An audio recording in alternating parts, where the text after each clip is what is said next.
সাথী তুমি আমার জীবনে, তুমি আমার মরণে, সাথী ছাড়া আমার নাই কেউ বিহনে। সাথী তোমাকে পাওয়ার আশায় অনেক ছুটে, অনেক দূরে চলে গেছি। কিন্তু তোমাকে পাইতে গেলে তোমার সাথে যদি আমি যুদ্ধ করি, তাহলে তোমাকে আমার পাওয়া হবে না।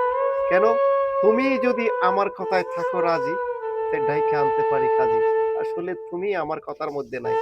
আমি আজ থেকে তোমার জন্য আর যুদ্ধ করব না। আমি সবকিছু ভুলে গেছি। আর সবকিছু ভুলে যাব। এখন একটা কথা মনে রাখো, পুরুষরা যদি রাগ করে হয় বাদশা, আর মেয়েরা যদি রাগ করে হয় বেশ্যা।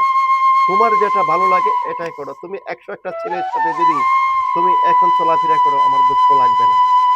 মনে রাখবা, ছেলেরা বাম পাঞ্জা লাত্তি মেরে ডাইন পাঞ্জা সফলতা অর্জন করে ফেলে। আমি তেমনি আমার লক্ষ্যে আমি পৌঁছে যাবো একদিন। তুমি পস্তাবা। ভালো থাকবা, সুস্থ থাকবা।